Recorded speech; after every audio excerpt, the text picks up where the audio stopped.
Christ, Deacon. You've got a bloody nerve.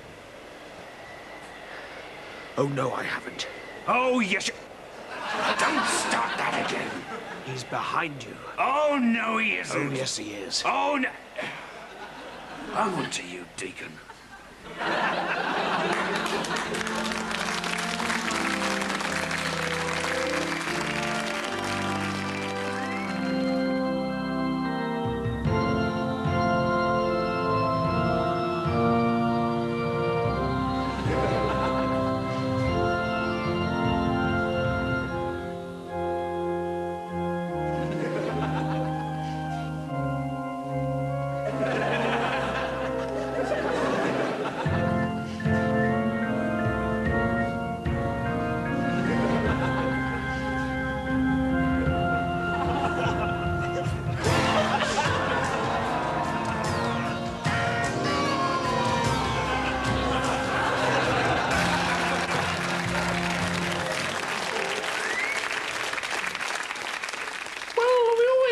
To start our own restaurant, you know, and initially it was going to be one, you know, like the big ones, you know. Name anyone you choose, really. But then we thought, well, those sorts of places, well, they're dreadfully impersonal, you know. They're awful, heinous places. Horrible. You know, at the end of the day, people want something a lot more simple, more honest. More shit. More shit. Well, we've made up our own rules as we go along, really. We've had to do everything for ourselves, haven't we? Done it all by ourselves. Yes, well, we don't have any men. No. We did have one once. Well, we did, but we just found it so deeply undermining. Undermining, yeah. No. He said everything we did was rubbish. No, but if you see, that's the conceit of the whole problem. You see, the question asked, at the point at which the trains meet, which is closest to Edinburgh? But you see, it's a trick question, right? Because although the one train's travelling faster than the other and they're travelling in opposite directions, you see, at the point at which they meet, they're the same distance, both from Glasgow and from Edinburgh. Probably quite near Breach. Yes, exactly. Whoopee-doo, you've cracked it.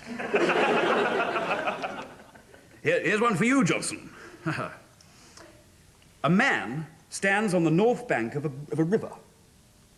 Now, the river flows due west at a speed of 5 miles an hour. The man climbs into a rowing boat and starts to row due south at a speed of 3 miles an hour.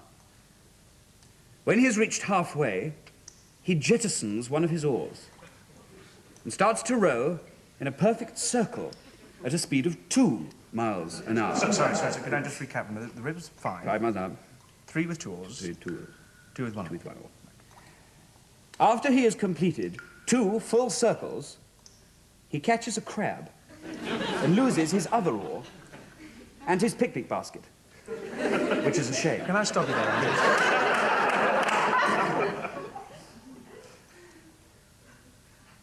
Would this man be anyone we know? Yes. Tell me, does he retrieve his picnic basket with his umbrella? And does he discover within it a fish? Yes. Does the fish give him a bit of a fright? Oh, I should say. You know, one of the things we've really got to nail down is the difference between a mathematical conundrum and a rather poor anecdote.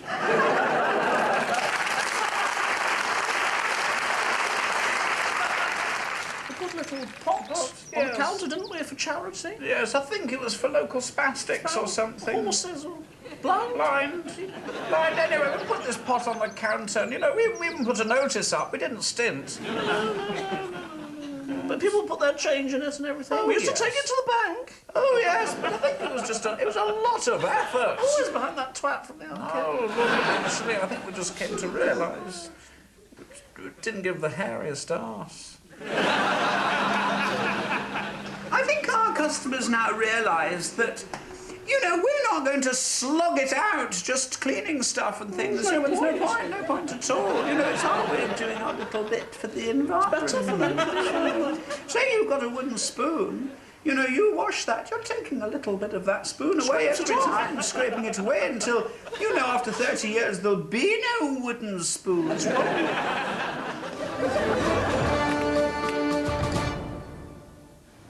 Prostitution. To many, it's a dirty word. To others, less fortunate, a way of life. There are now more prostitutes on the streets of our capital than I've had hot dinners. Many young women arrive here in London with the hope of a job, a home, a future. Sadly, they find themselves homeless, hooked on drugs, forced to walk the streets for money. This young waif arrived in London yesterday. For the last hour, I've been pimping her here quite openly in this notorious red light district, and no one is trying to stop me. Looking for a good time? Yes, I am. See anything you like? Yes, I do. She's very tasty. She's yours for money.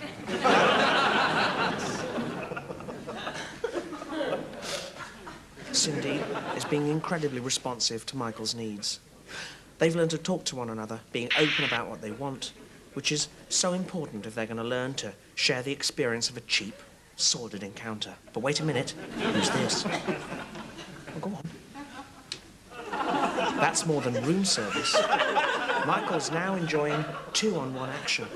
And this sort of scene is typical of the depravity of the sex industry. Incredibly, there's probably nothing in the law to stop me selling this video direct to the public as a box set for as little as £27.99 from P.O. Box 14, London, SC21. Shocking, isn't it? That's £27.99 from P.O. Box 14, London, SC21. Perhaps most disturbingly, only cheques and postal orders are accepted, no cash. I'm now going to join in, and no one's going to stop me. Come on.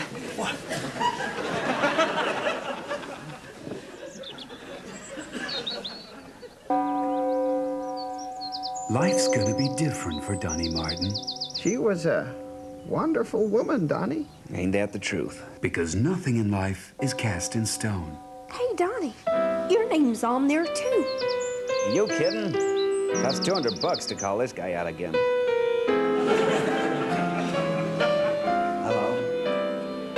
No, she's not. When will she be back? I don't know. But when the fizz has gone out of your life, just add one friend. Surprise! The holiday of a lifetime, and shake. You sure this is such a good idea? They've got no prostates, but they're having a ball. One for me, one for the bag. Kip Walters and Tam Pesquet are back. What? You know, 30 years ago, I'd have died for a girl like you. Tonight, I just might. In a wonderful new screwball comedy. He said, how do you like your steak, Tam? Chewed. This summer, Kip Walters and Tam Pesquet are cheating the Reaper.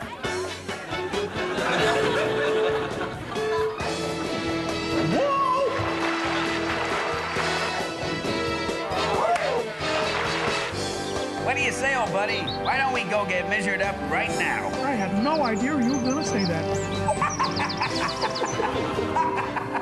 Cheating the Reaper. Because there's nothing like a caper to beat the guy with the cape.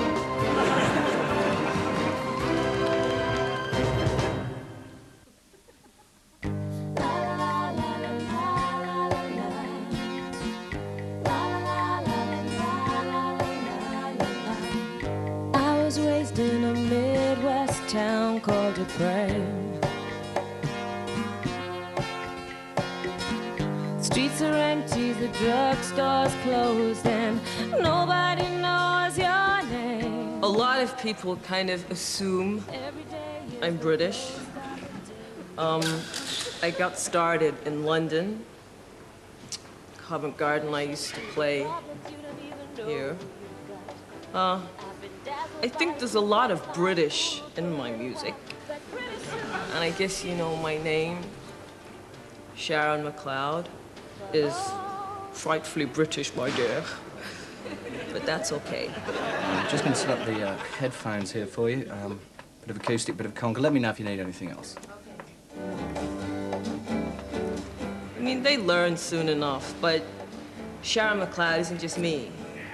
It's all three of us. I mean, the thing about Mac and Ginger is that they have believed in me, like, from the beginning. And it's like, I don't know, this vibe thing. We've been out all the lines. I went butterfly just round. Come to lady, and lady right and said, I'm jazzy, so that's fantastic. Andy's not coming.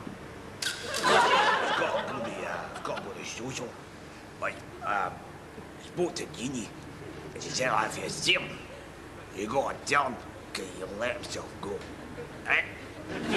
What's the matter with you? What's the matter with you? Be on here.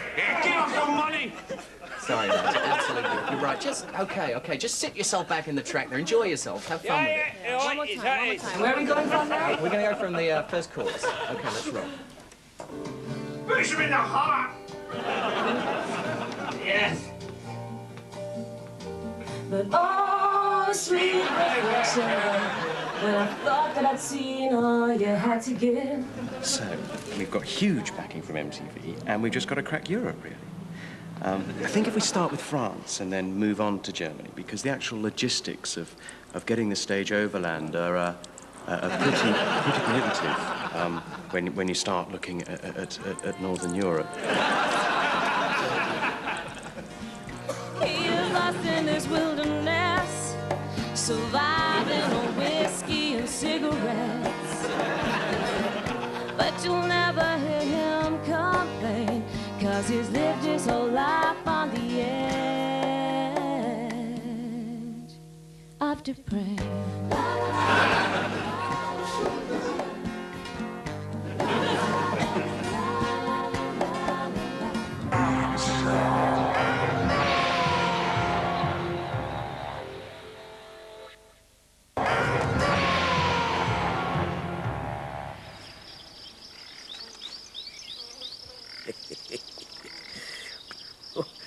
Dying flies. They sure know when there's something tasty around. Hi there. I'm Zach, out of Zach and Private Zuckerman's. You know, making ice cream so as you go yum when you taste it ain't that easy. Tell 'em, Private. Haha, that's right. We use a natural process, you know, all natural ingredients, and we take care to make sure whatever we use, we always use the freshest. That goes for the cream, too. What'd you say here? This tub, your original Zach and Private Zuckerman's ice cream. 15 flavors. Ain't gonna find those flavors no place else but the food. This here. This the devil. Anytime you want, you can perform the taste test. Take a friend, try it for yourself. Make sure you got the blindfold on, else they'll be peeping. Them's just peeps cheats. I'll know that. You find anybody they got an ice cream better than Zach and Private Zuckerman's, boy, I want you to come here and tell me about it, 'cause I want to taste that stuff. Must be heaven. Come on, dear little fella. This one's for Daddy. Right. Come on. Zach and Private Zuckerman's home-down, chuckle-loving, organized ice cream. Now in chocolate.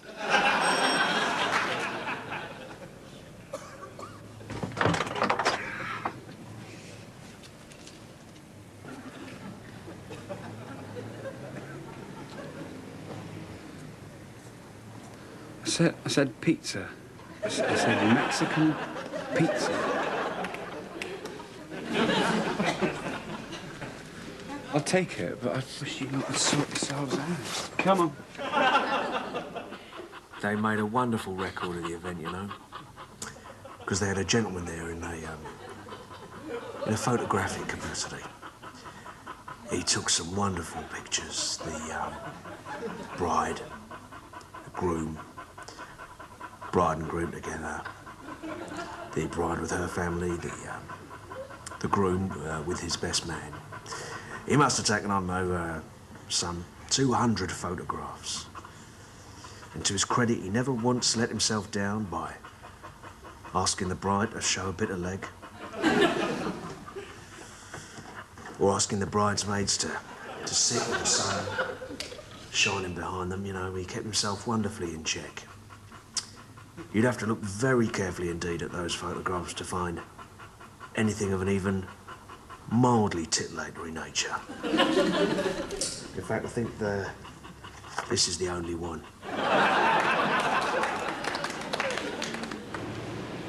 This is the moment I'm just making it's a basic stock.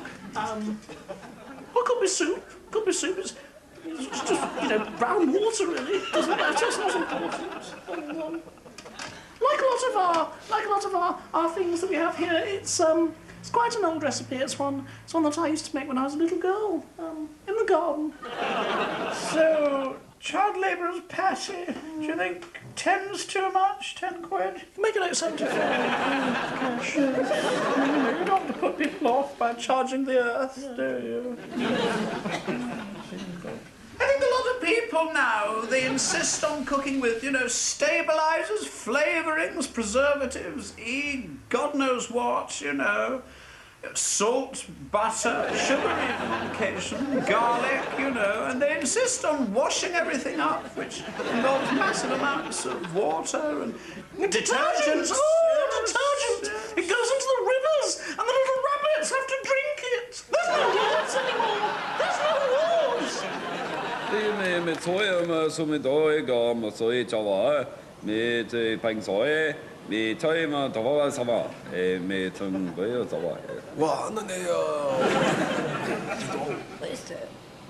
Ça va, je vois. Tout moi sans cul, mais ouais, quand que, mais ça va. Non, ça va. Ça va, mieux, ouais.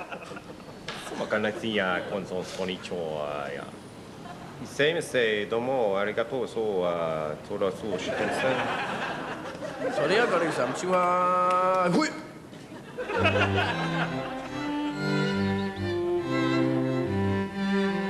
Cambridge University exists in a perpetual dilemma. Its prestige, if you like, is connected to its past, but its responsibility is very much to its present and indeed its future. Our unique challenges here at Michael House were falling admissions, a regular but increasingly insubstantial stipend from the university, and we recognized the need to make ourselves more attractive, if you like, to young people in the 1990s. Well, basically, this used to be a medieval dining hall. But it was also a bit sort of, you know, oldie worldy. We wanted something more typical, something with a bit more character, and yes, make it a bit more fun. Allah! Okay, good afternoon, everybody. Good afternoon. Okay, anyone here from Firkin College? That's a joke. Loads of you. Okay. Othello is a character whose inherent jealous nature is only a subtextual symptom of his driving ambition. True or false? No? Okay. Right. We'll have an easier one to get us going. Different play now. What light through yonder window broke? Yes, sir. Juliet. Juliet was the sun for a T-shirt, sir. Okay, and for More floating potatoes.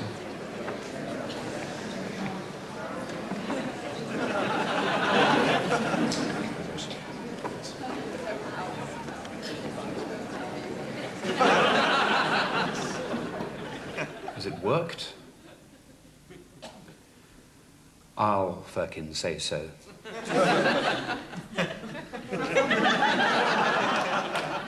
So basically, we're looking at a core group of you, me, Chris, Alex, Stephen, and Justin.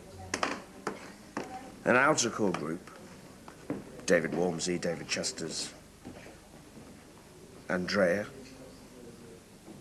Mark, Caroline, Sarah, probably Lyndon. And then, well, at the moment, we're calling it a support group. Catherine, Alice, and Aidan. Yeah, sounds good. So basically, it's the same company. Yeah. Without Tim. Without Tim.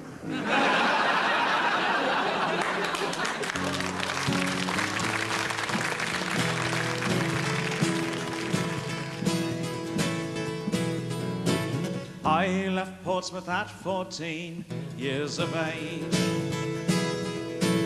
I came to Plymouth with a hope of learning a trade. Now I'm nearly 9 hours a day in this place, stretching the felt and working the lathe, twisting the feather and fashioning the band, stitching the label with my aching hand. You've barely finished one barely finished one before someone else is wanting the next hat. Hold me, boys, for I fear I shall break. Hold me, boys, for I fear I shall break. Let's raise a glass to the work of the hat makers.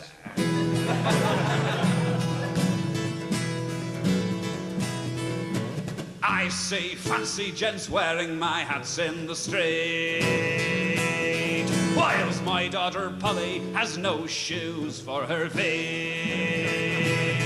So we're steaming the bowl and shaping the brim, scheming the ribbon, discarding the trim, checking the stock at the end of the day, choosing the colour for the window display. Barely finished one, barely finished one, before someone else is wanting the next hat. Hold me, boys, for I swear I shall break.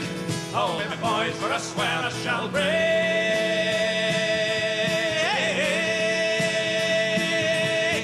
Let's raise a glass to the work of the hat makers. Won't you please raise a glass? Won't you please raise a glass? Won't you raise a glass for the hat makers? Won't you please raise a glass to the work of the hat makers? Cheers.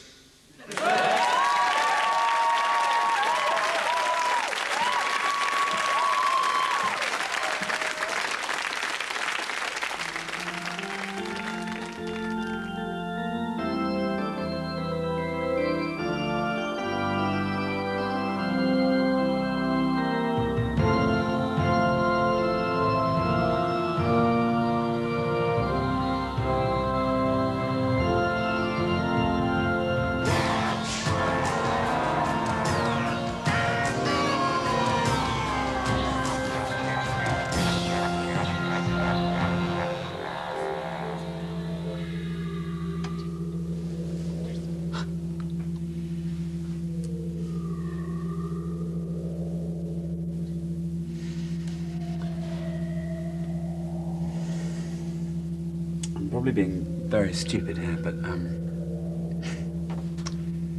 where is the soap?